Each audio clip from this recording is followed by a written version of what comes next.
You wanted the best. You've got the best podcast. The hottest podcast in the world.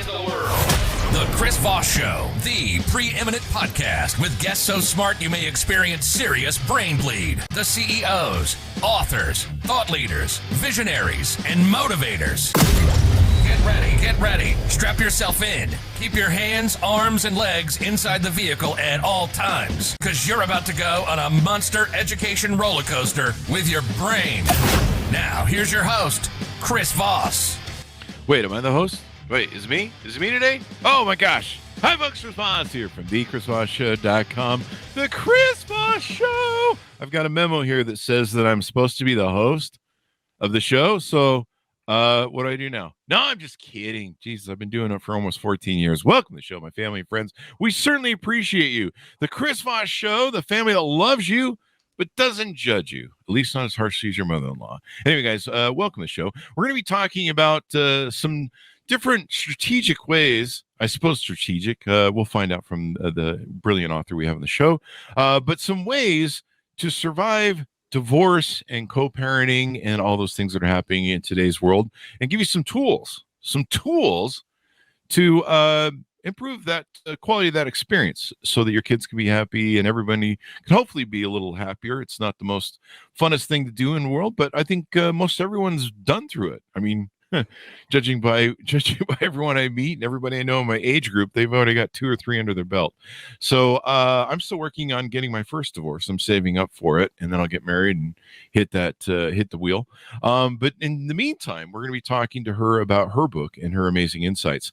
Also, as always, the plugs. Go to youtube.com/Chris Voss, goodreads.com/Chris Voss, linkedin.com/Chris Voss, and all the crazy places on the internet. She is the author of the newest book to come out April 11th, 2023. Beth Behrendt is on the show with us today. Her newest book, Nesting After Divorce, Co-Parenting in the Home. Co-Parenting in the Home is now out wherever fine books are sold. And we're going to be talking to her about her amazing book, her insights, and a lot of the research. And I believe she's done some other work on this as well. She is a freelance writer and divorced mother of 3. She's written articles about nesting for the New York Times and Psychology Today. She's a regular contributor to Divorce Magazine. Wait, there's a magazine for this? Well, it makes sense, actually. There's a magazine for everything. There should be a magazine for the Chris Voss Show. I need to get on that. She has been a guest blogger for Laura Wasser's It's Over Easy website. Is that about eggs? No, I'm just kidding. Beth has shared her family nesting story as a guest on multiple podcasts, including The Good Divorce, Divorce and Beyond, Divorcing Well, and Thank You Heartbreak. Wow, there should be a magazine for all the podcasts on divorce. Beth and her ex-husband Bill are available for interviews, and you can see them in action on Good Morning America's segment that they were on as well. Welcome to the show, Beth. How are you? I'm very well, thank you. How are you today? I am good, as always. And thank you for coming on the show. Congratulations on the launch of your book. Those are always fun. Give us a .com so people can find you on the interwebs, please. The best place to start is familynesting.org. That has all the nesting related content. But you can follow me on Instagram and TikTok and Facebook if you just look for Beth Behrendt. There you go. I guess I need to start a side a divorce podcast or something. This looks a pretty popular sort of topic going on these days. Well, as you said, it's a pretty popular, for lack of a better word, event in a lot of people's lives. Yeah, definitely. Now, is this your first book you've written on the topic? Yeah. It is my first book on anything. So there you go. Congratulations. Yeah. This is always a fun crossover. You spend all that hellish time in editing, and they tear apart your heart and your work and everything you do, and just take a giant crap on it. And then, you go rewrite everything. And, the editing process, I'll never forget of writing a book. So congratulations on getting through that. Most people don't. So it's really hard. Give us a 30,000-foot overview of the book and what it entails.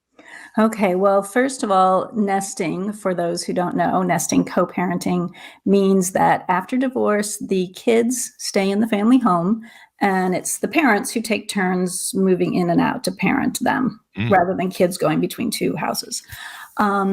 And so this book tells the story of my family. My ex and I and our 3 children have been nesting for 9 years, believe it or not. But I also tell the story of 5 other families from places like Brooklyn, the DC suburbs, Toronto, just to give an overview of how people do it differently in different parts of the country. I obviously live in Indiana, in the heart of the heartland. But I also talk to some attorneys and financial advisors, realtors, and of course, therapists to get their take on how to make a nesting arrangement work for your own family, because each family is unique. So there's some common lessons, but there's a lot of different ways to do it. And did I describe it well in the intro that I was throwing out there? It's kind of maybe a blueprint of a type where people can try and find a positive way to grow together as it will not grow together, but basically help their kids in a positive manner instead of, some of the ugliness and fighting that we see. Right. I think what attracts most people to the idea of nesting is that it's a way to, get out of an unhappy marriage, but not blow up your children's lives at the same time. Their lives stay really pretty consistent, except it's, a different parent at a different time. Not that there aren't, challenges to it, but that is kind of the driving force, is to try and keep the kids' lives as consistent as possible. Whether it's just something you do temporarily as you figure out the next stage of, if you want a 2-household divorce, or some people like myself have been doing it for years and years. And in our case, we planned to just do it for a year, but we liked it so much that we have kept with it. And now our youngest still is going to be home for a few more years before college. So we'll get him off to college and then wrap it up. There you go. So, not screwing up the kids by, putting them through ugly divorces. I mean, where's the fun in that? I mean, I thought that was the whole point of parenting, was to scar your kids so they had something to spend the rest of their lives in psychology units for. Scar your children. Well, if that's your goal, then you probably don't want to read my book. I don't know, man. Or do exactly the opposite of what I suggest you do. There you go. So what is the term nesting? What is that? Well, it comes from, it used to be more often called bird nesting. So it really is, referencing the idea of the baby birds staying in the nest and how the mom and dad bird fly in and out to take care of them and bring them tasty worms and stuff. But it obviously applies to grownups and children, and keeping the kids in the home while the parents take turns coming back and forth. And feed them worms? No, I'm just kidding. We just do comedy. No, maybe McDonald's if they're being good. Worms might be more healthier. So there you go. I've seen that food. I'm wearing some of that food. Now you wrote an article for the New York Times back in 2017, after divorce, giving our kids custody of the home. What give us a breakdown on what that means? Because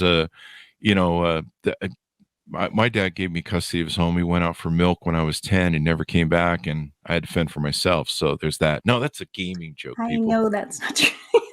You're just saying. He did it when I was 13. It wasn't true, right? Well, I mean, it's not like we didn't legally give them custody of the home. Yeah, like that sounds like a bad thing. I think that would be a bad idea. I've seen what kids do in the home.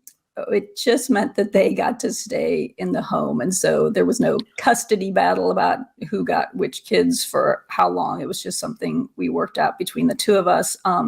In our case, when we first divorced, and as I said, since we weren't sure we were going to stick with nesting, for us, the cheapest option seemed to be that we rented a small 1-bedroom apartment near the house.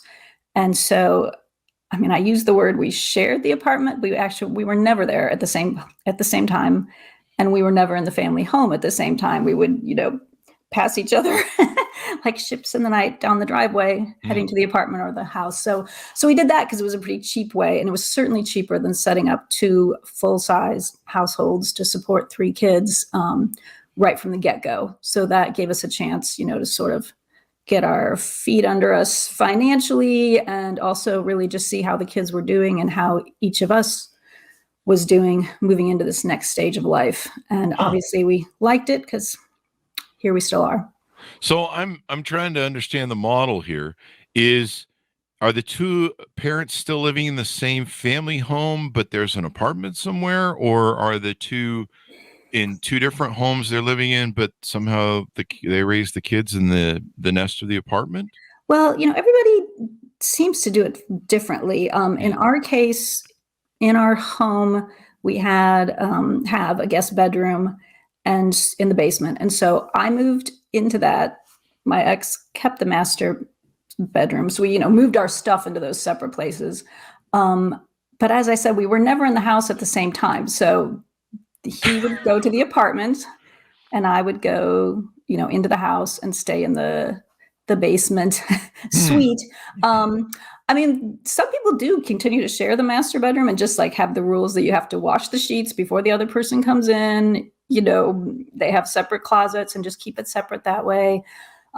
Some people do both, go to different apartments, or perhaps one of them goes to live with a new significant other or lives with family or friends. And so there's all sorts of different ways that people make it work. But the main point is that the kids stay in the same home that they're used to. And they're not being shuttled between two different homes and that whole handoff. I mentioned before the show, I've been single all my life, and I've had to deal with the fallouts of divorce. I've had to sit down with birth fathers. I don't know what you call them, but basically the birth dads, fathers. Yeah. The dads who they're not the stepdads or anything. They're the that is their child. Yeah. And I've dealt with all of it.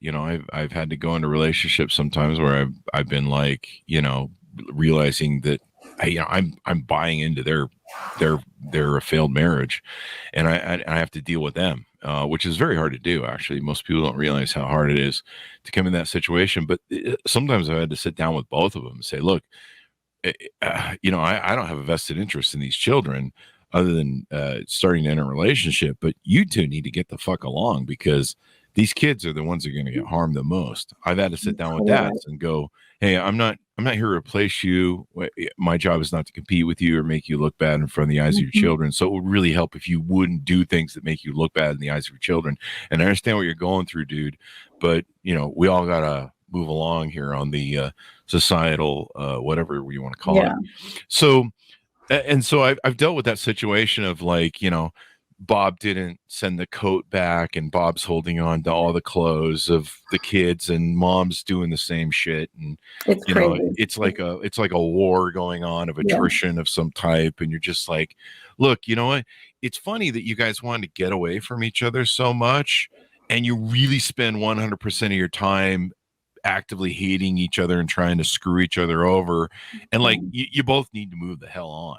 Yeah. So, it's interesting because my ex, who I obviously we're divorced, so we had our issues, but we get along very well now. And I remember there was a point kind of after, first couple of years of a fair amount of contention after the divorce. And we just sort of moved into this new stage. So this time had passed, and we've been working really hard to have a better relationship for our kids.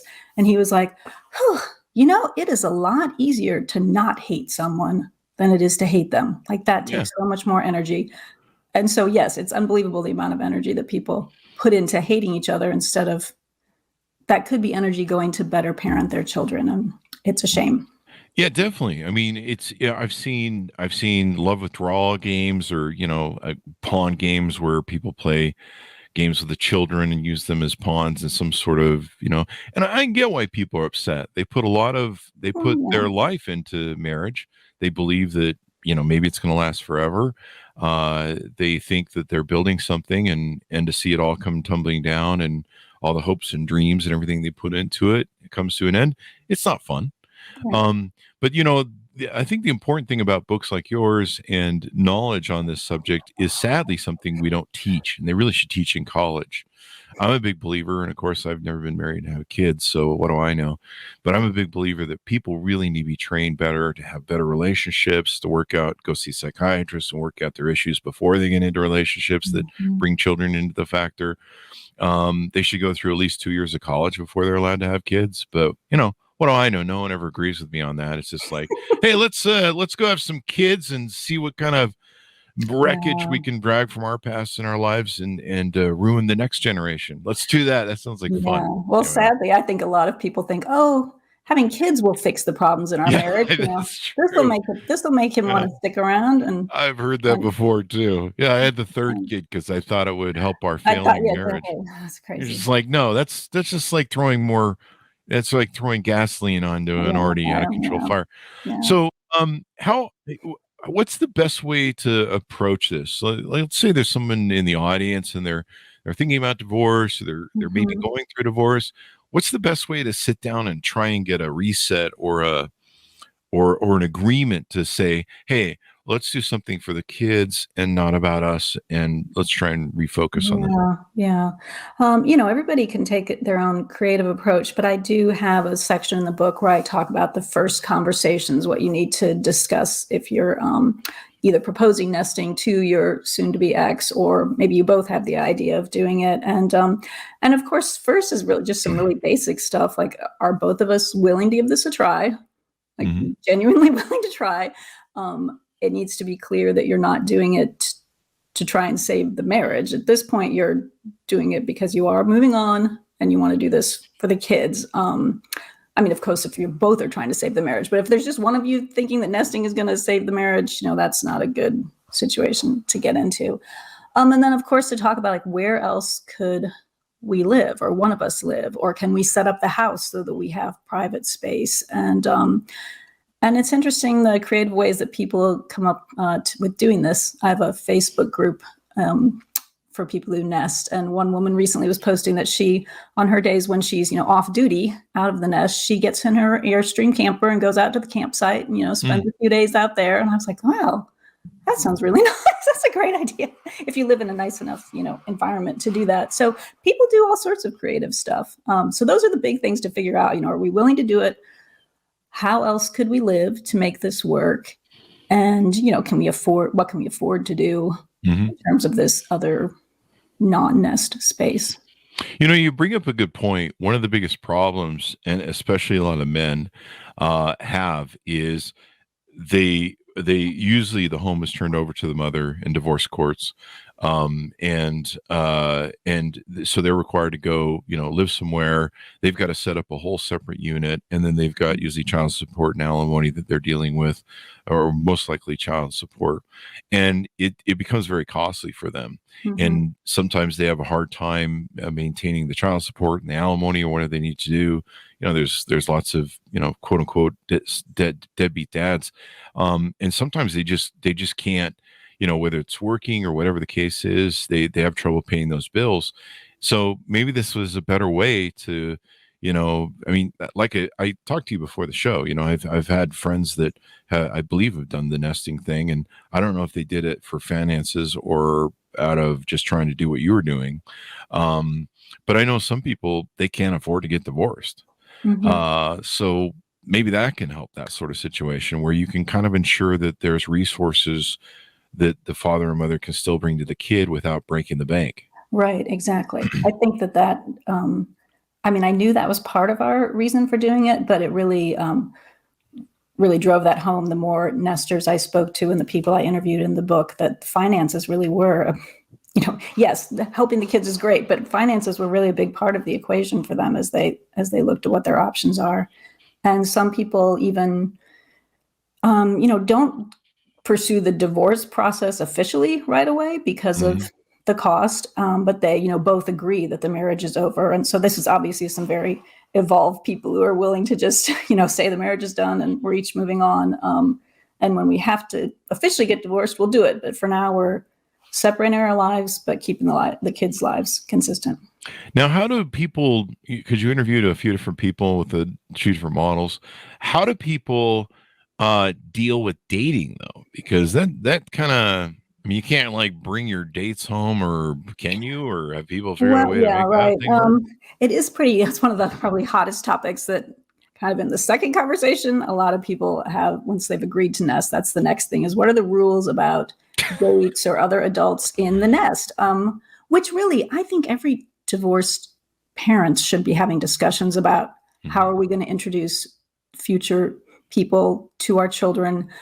You just don't want every person that you happen to be dating to meet your kids. You want to make sure it's serious. And so a lot of nesters do kind of write up a nesting agreement where, for the first year or something like that, first year, nobody else in the nest, nobody else meets the kids. Mm. In our case, Bill and I had agreed that we wouldn't introduce the kids to a significant other until he and I had spoken with each other and let each other know that we were thinking of doing that. Mm-hmm. And I also talked it through with my own therapist about how to do that appropriately. And my children were seeing a therapist after the divorce, so I was able to get her help on how to do that. And so I outlined some of those guidelines from therapists about how to introduce your kids, which I think applies to anybody, whether they're nesting or not.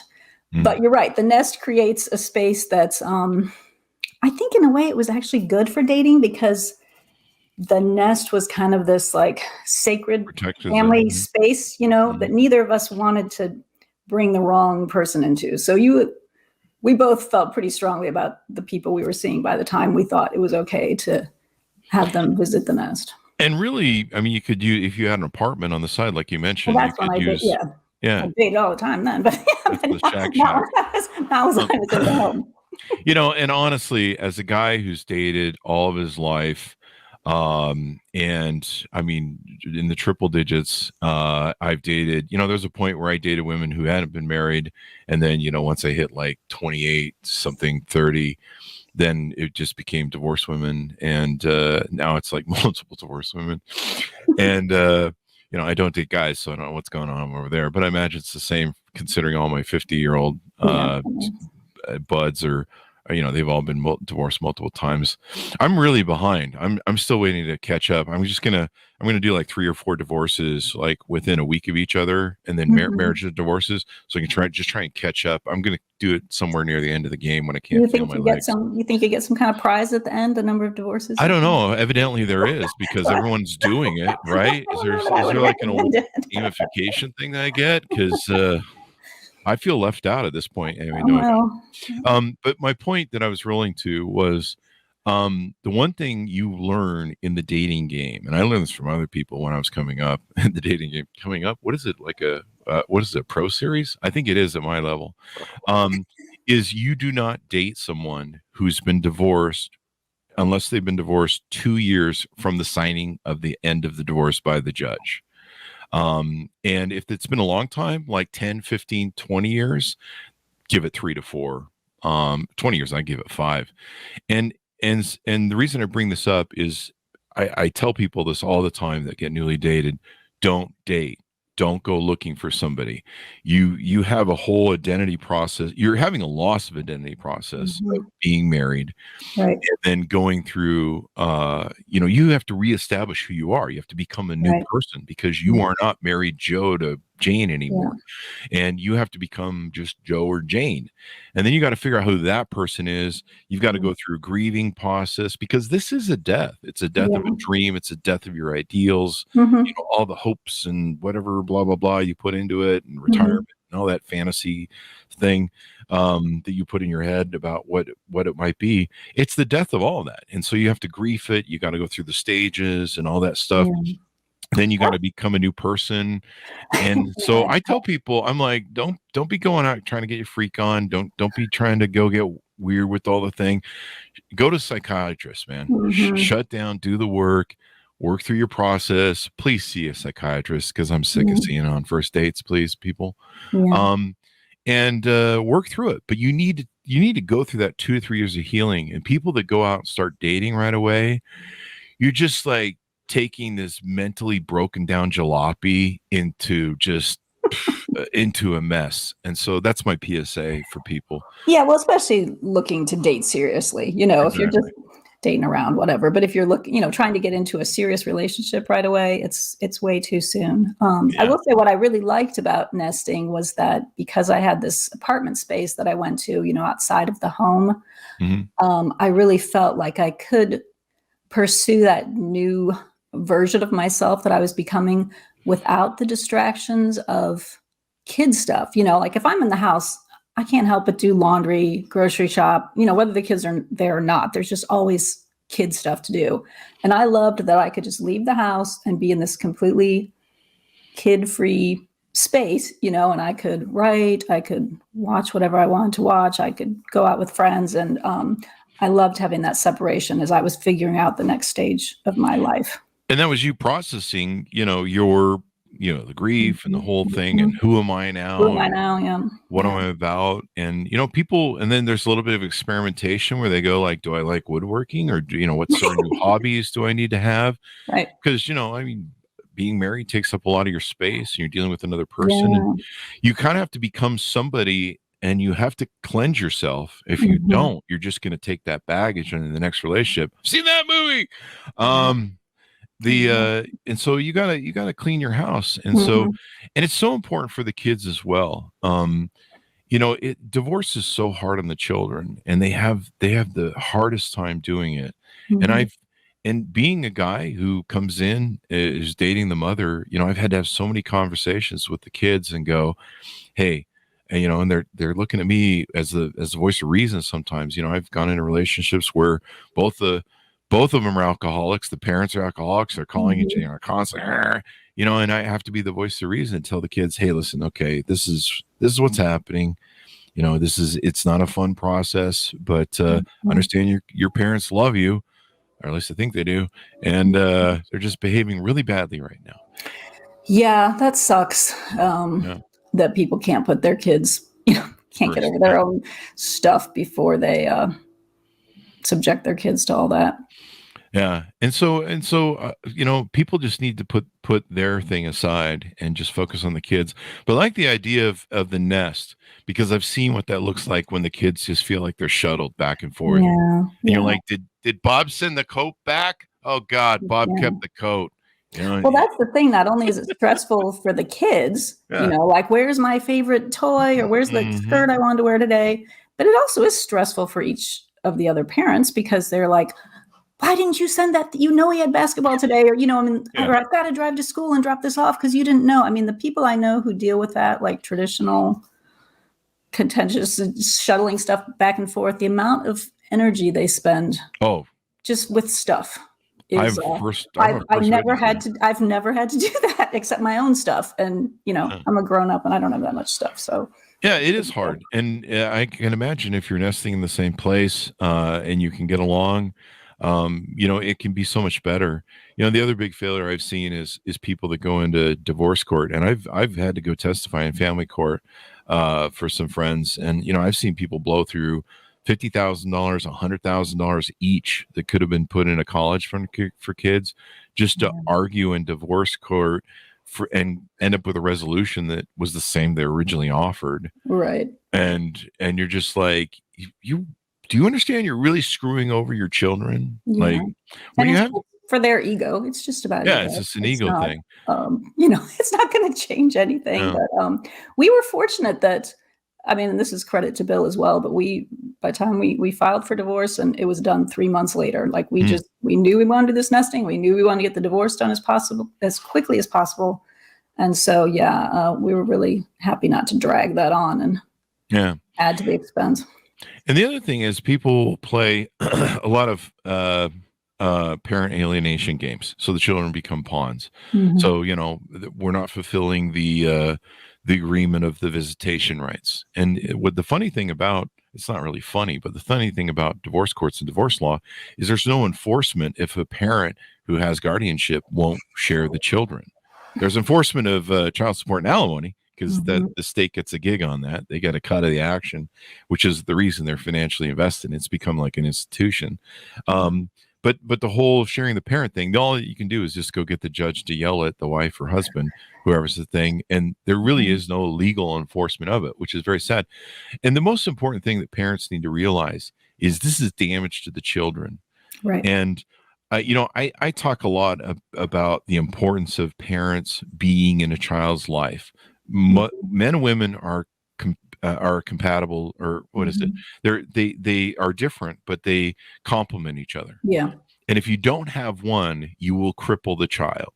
And I was lucky that, we were joking earlier in the green room about how my parents probably should have never got married. But they tried, and they did their best. And, sometimes that's just good enough in life. I've learned, because that's all I do is my best, and it's never good enough. So, that's probably why I've never been married, don't have kids. That's what we do. We stumble through life, all of us. And, I didn't get a manual. Maybe you did, but mine didn't come in the mail. Not yet.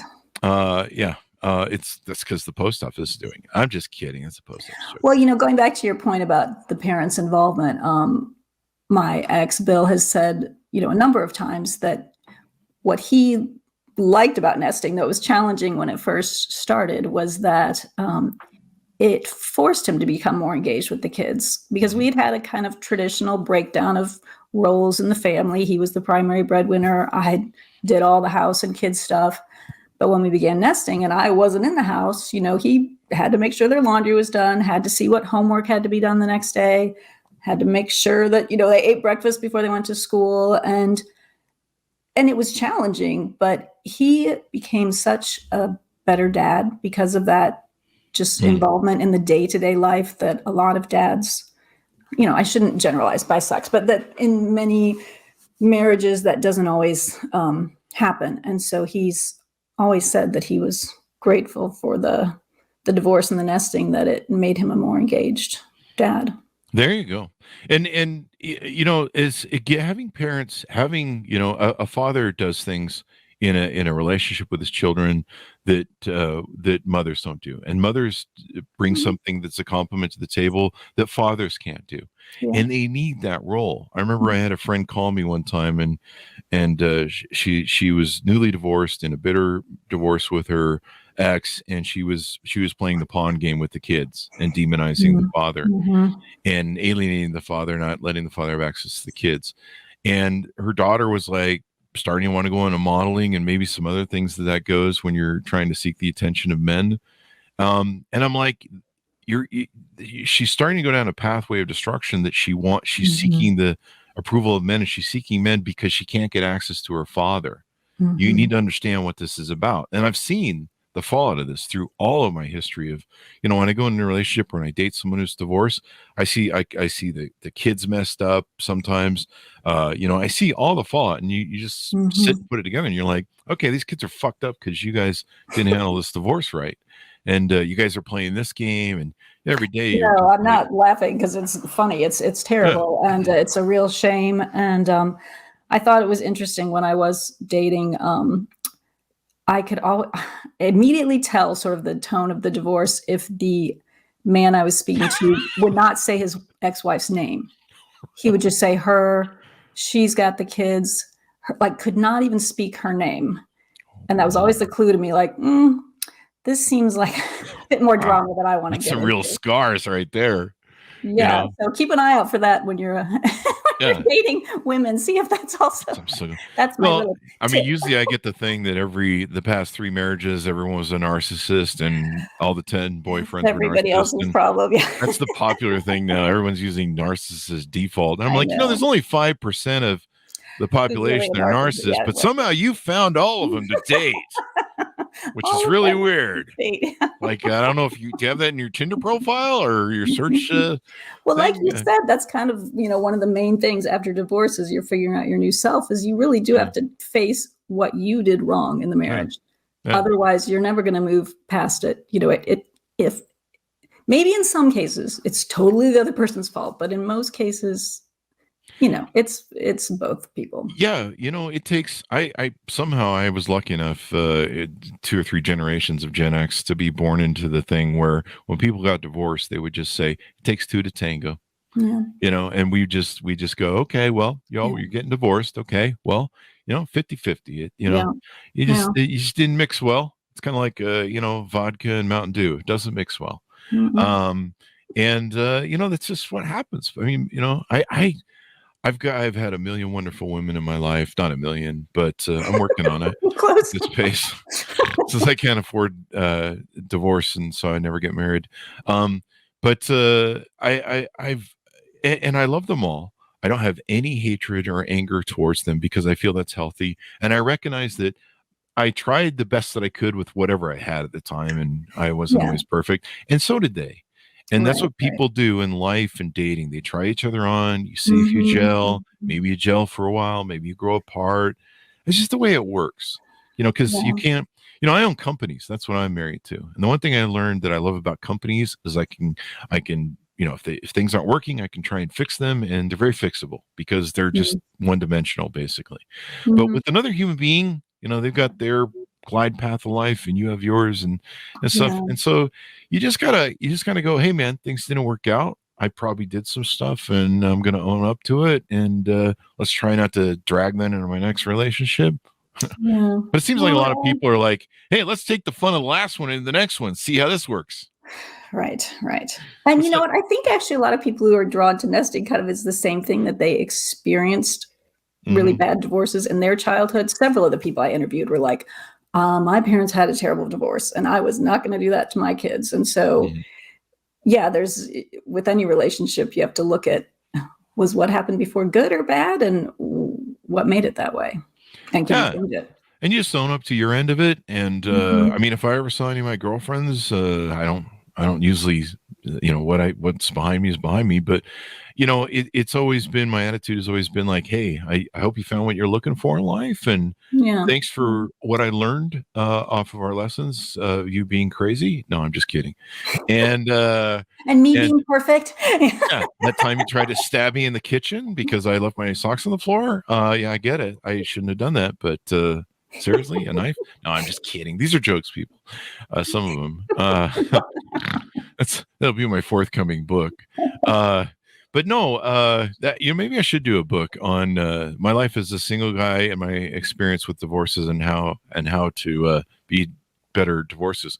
But no, I believe that's an interesting perspective. I think that's a good idea. And there's very few people that have it, so I'm kind of a unicorn in that. Like we joked about in the show. Like, I'll have people that'll say to me on second or third date, they'll be like, Chris, you don't have to hide your divorces and all your kids. And I'm like, no, seriously, I don't. Like, I'm telling the truth. I don't. And I'm sorry, I don't have a lot of baggage. I don't. And what's funny is I have all my money and both sides of 50% of all my shit. So I like that too. But no, I like this concept of what you're talking about, because I'm a big believer, from what I've seen, and I think that's what I'm trying to communicate through the show, is children need both parents. And if you're a parent who thinks that they only need one of you, and whatever societal bullshit or some movement tells you, it's bullshit. They need the father and the mother in the relationship. And I'm not talking, if you're an LGBTQ parent, there's usually a masculine and a feminine, and that's what they need. They need the masculine parents, and the feminine in there, because that's what builds it. A daughter's impact that she has with a father in her life will make all the difference in her life. He's the man who sets the tone for the type of man she looks for in life.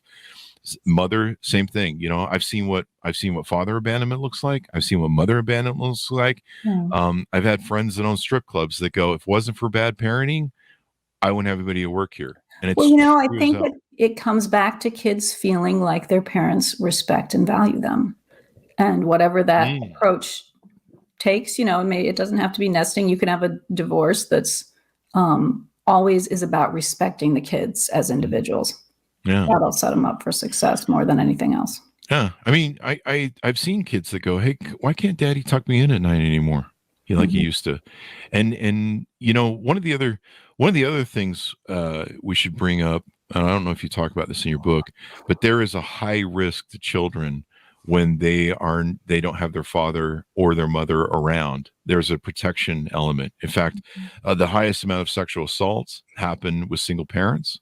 And I've seen that. The stories that I've heard from women I've dated, that their mother was divorced and brought home a guy and yada yada yada. It's horrific. And this is why men get so angry about being separated from their children, because they know they can't do the provider protector role, because we're protectors. And that's usually what we're brought in to do. And so, but a mom can be a protector. She should be. She can be. Usually, I'm not going to give her, say that's okay because she's a woman. That's that is really bad parenting. Yeah. Just a man or and a so woman. I like what you're trying to do and create this better model. And I wish more parents would maybe be forced to go through this sort of education or courses. Maybe family courts need to say, hey, maybe you should buy your book. And or maybe some other things. Think about it. Yeah. It's certainly worth thinking about. Yeah. Anything more you want to tease out on the book and what you have in it and advice you give to people? I think that it's just hopefully what would be helpful for it as well as I talk about ground rules about, privacy and communication and communicating with the kids and as the situation evolves, how you handle things like new partners coming into the picture. And so hopefully the book is helpful not only with setting up a nesting arrangement, but helping you think ahead to what challenges might come your way as your kids keep getting older and you keep, moving into your own life too. Because from what all I've seen, I totally agree with you. People need to realize that, being a parent is a selfless thing of giving life to another person and all your money actually too. What's the old joke about having kids is basically you just take all your money and throw it out a window. But no, it's a noble effort. And if we all wouldn't be here if parents didn't engage in having children. But there's a point that when you have children, you are giving your life to them. Over to them until they put you in a home, of course, when you're 40. That's the other reason I don't have kids. But no, you're giving your life to them. And I think it's important for people to have that aspect. What's the most important? We're getting divorced. We're separating. Yeah. What is the number one most important thing that needs to happen here? And it needs to be selfless, just as you've engaged in being selfless as a parent. Give everything to your child, make your children number one. Don't spend $100,000 in divorce court. Put that in a college fund, for hell's sakes. Have you seen what college costs nowadays? Yeah, I have two in college. Yeah. I'm a little familiar with it. That's a whole new divorce court attorney fee in and of itself. And I think I just want to make sure people understand too that I'm not talking about, completely coddling your children and, keeping them completely unexposed from the realities of life. There's going to be plenty of crap that gets thrown at them. Life is hard, but I think if you as a parent can do something to not add more difficulty to their lives, that's your job. And I can see how that would be a whole lot better. The shuttling back and forth, I almost felt sorry for kids. They're like, hey, we're back off the bus and dad dropped us off. And, sometimes the dad or mom drops them off and mom's not home. And you're just like, you get this call and hey, we're standing out front. And you're just like, holy crap. And, I've seen it all, man. I've seen it all. I could write a book about it, probably a couple books. I think that's a good idea. Yeah. But no, I like your concept and I can totally agree. From the fallout I've seen in my life, make your kids the number one thing. Heal your stuff, heal your baggage. Right. don't try monkey branching into new relationships and stuff. Not Go see a psychiatrist, please. I'm a big thing that everyone needs a psychiatrist nowadays, including myself. Yeah. Well, what's that saying that everybody who goes to therapy is going because of the people in their lives who do not go to therapy. So it's helping me deal with all the people who should be in therapy. There you go. I don't know. In my experience, people should be going to therapy to fix their own shit. But if you want to go and complain about other people, yeah, sure. Well, sometimes that's helpful too. I use Facebook to complain about the people in my lives. Usually, that's healthy. Usually, it's either voters and political ideology. So this has been wonderful to have you on the show, Beth. And thank you for the opportunity. I can't highly recommend it enough. So hopefully, I've given some endorsement to that. We need to build better kids in this world. We're seeing so many fallout, so many kids with so many problems, and then they grow up and I have to date them. So let's not do that anymore because I'm tired of it. Let's save Chris from the save Chris. No, but seriously, save the world. The world is my children, and the ideas and concepts of my children, and I want a better world. And the divorce rate is out of control. You see it going on right now, and you see the fallout, and then you see it fall out multiple times. And we just need to build a better world and build better kids. There you go. So thank you very much, Beth, for coming on the show. Give us your .com so people can find you on the interwebs. Yeah, familynnesting.org. We'll get you at everything. There you go.